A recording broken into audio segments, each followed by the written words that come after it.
Good morning student. कैसे हैं आप? आशा करती हूँ आप स्वस्थ एवं सुरक्षित होंगे। आज हम पाठ 9 बिरसा मुंडा के बारे में अध्ययन करेंगे।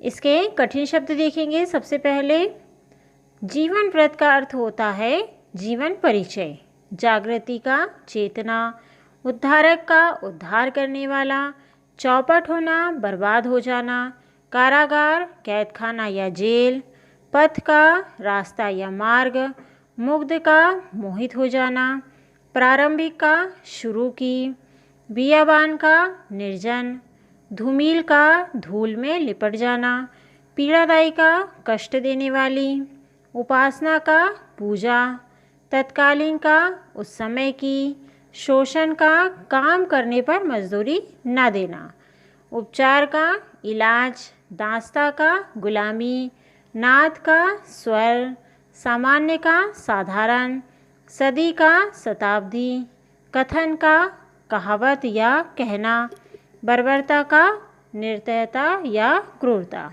इसके पश्चात हम पाठ परिचय की ओर चलते हैं। सन 1857 का प्रथम भारतीय स्वतंत्रता संग्राम विदेशी दास्ता से मुक्त होने का एक महान प्रयास था। उस समय सिर्फ राजा ही नहीं, सामान्य जन भी अंग्रेज़ों के विरुद्ध खड़े थे। इसका प्रभाव भारत की जनजातियों पर भी पड़ा। बिरसा मुंडा के नेतृत्व में मुंडा जनजाति ने अंग्रेज़ों का शस्त्र विरोध किया था। प्रस्तुत पाठ में यही वीर क्रांतिकारी और मार्गदर्शक बिरसा मुंडा के जीवन के बारे में बताया गया है। हम देखेंगे उनके जीवन के बारे में।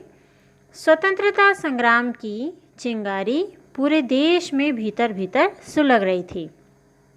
1857 में वह ज्वाला बनकर प्रकट हुई।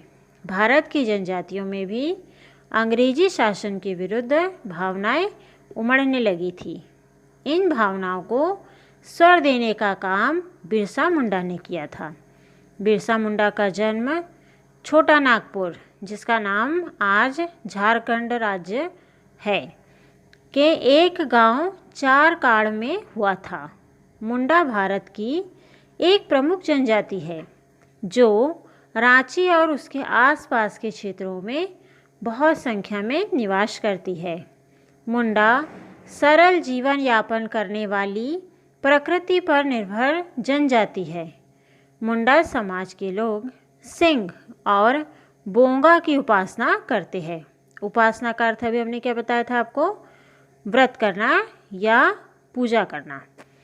सिंह का अर्थ है सूर्य और बोंगा का अर्थ होता है मुंडा समाज की देवी। अन्य जनजातियों के समान मुंडा समाज में भी आज काफ़ी जागृति आ गई है। जागृति का अर्थ क्या बताया था? चेतना।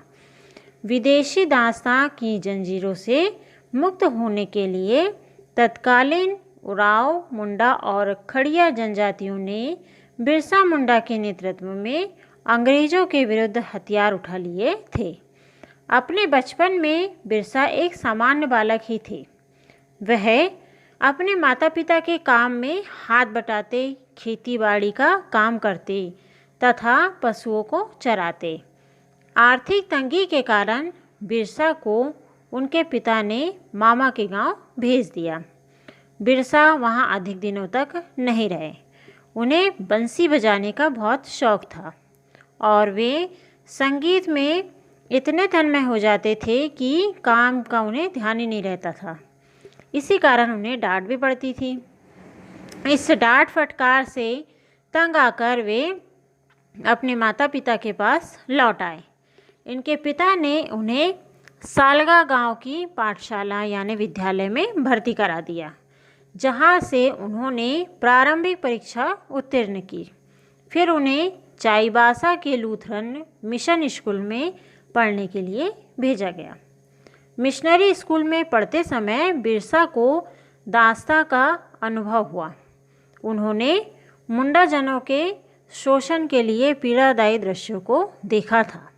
बिरसा ने अंग्रेज़ों के कारनामों पर टीका टिप्पणी करना प्रारंभ कर दिया, मतलब विरोध करना। स्कूल प्रबंधकों को बिरसा का यह आचरण बिल्कुल अच्छा नहीं लगा, खटकने लगा।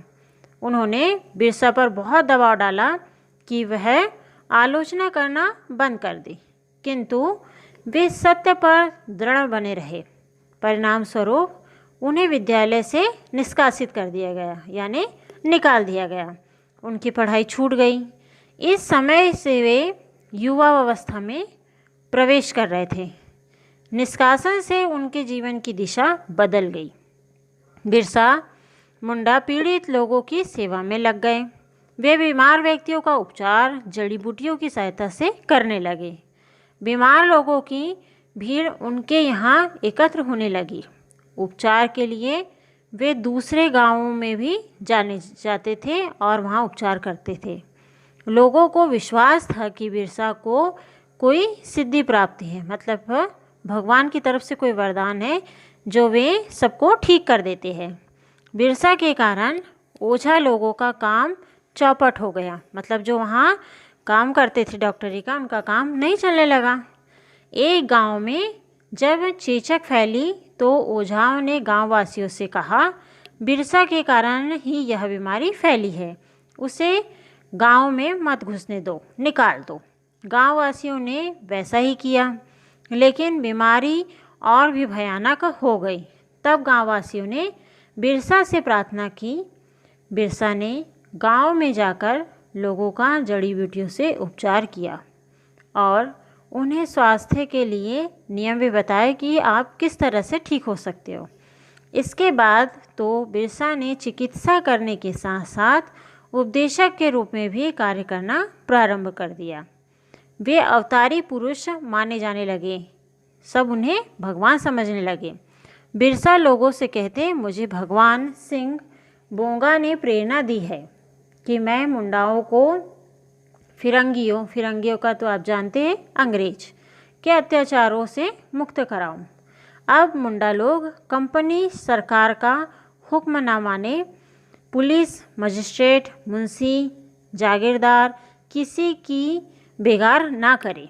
बिरसा के प्रति लोगों का आदर भाव बढ़ता जा रहा था। बिरसा के पास दूर दूर से गांव के लोग आने लगे।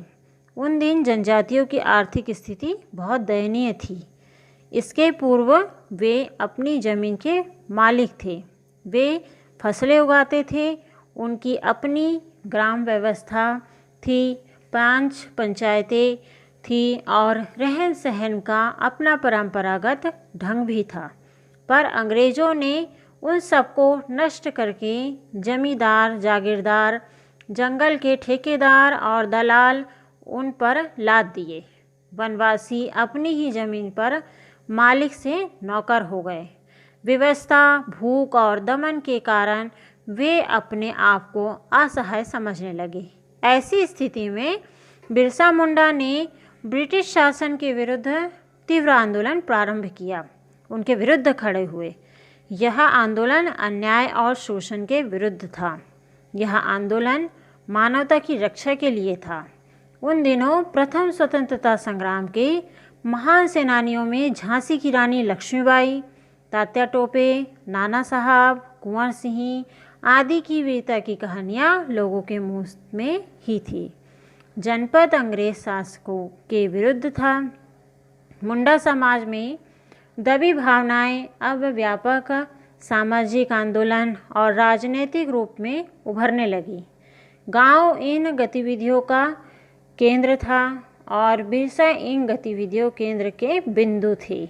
मतलब जैसा बिरसा कहते थे गांव के लोग वैसा ही करते थे। विदेशी राज का जुआ अपने कंधों से उतारने के लिए वे कृत संकल्प थे। वे गांव-गांव में जाकर सभाएं करते थे, पंचायत बैठाते थे। एक सभा में उन्होंने कहा, अंग्रेजों शासकों ने हमें बहुत लूटा है। अब हम सहन नहीं करेंगे। हम शोषकों के से मुकाबला करने के लिए कंधे से कंधा मिलाकर आगे बढ़ेंगे। हम उनसे हारेंगे नहीं। बिरसा के विचारों से प्रेरित होकर मुंडा एवं अन्य जनजातियां जैसे भाले और तीर कमान लेकर 4 काड़ गांवों में एकत्र होने लगे। बिरसा की क्रांतिकारी गतिविधियों से परेशान डिप्टी कमिश्नर ने उन्हें उपस्थित होने के लिए आदेश दिया, किंतु उस आदेश को उन्होंने ठुकरा दिया, वे नहीं गए। तब उन्हें पकड़ने का उत्तरदायित्व जिला पुलिस अधीक्षक को सौंपा। पुलिस को कहा कि इन्हें पकड़ कर लाओ। उन्होंने रात में ही अपने दल बल के साथ जाकर बिरसा को घर से गिरफ्तार कर लिया। किसने? पुलिस ने। किसको पकड़ लिया? बिरसा को। उन्होंने कहा, मेरे न रहने पर भी मेरे द्वारा दिखाया गया रास्ता बंद नहीं होगा। ये किसने कहा? बिरसा ने कहा पुलिस को कि अगर मैं ना रहूँगा, जीवित भी नहीं रहा, तो मैंने जो सबको प्रेरणा दी है सब उसमें आगे बढ़ेंगे। उन्हें ले जाकर रांची जेल में डाल दिया गया। न्यायालय ने ब्रिटिश शासन के विरुद्ध दंगा भड़काने का आरोप लगाकर बिरसा और उनके कुछ साथियों को 2 वर्ष की कठोर सज़ा सुनाई। किसे? बिरसा को और उनके जो साथी थे उनको। कितने वर्ष की सज़ा सुनाई? 2 वर्ष की। सज़ा पूरी होने जाने पर सरकार ने उन्हें मुक्त कर दिया।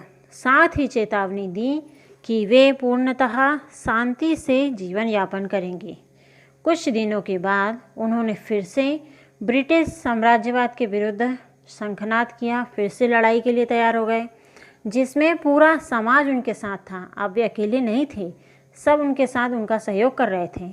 इस व्यापक सामाजिक जागरण को स्वतंत्रता संग्राम की संज्ञा दी जाने लगी। ये खबरें इंग्लैंड तक जा पहुंची।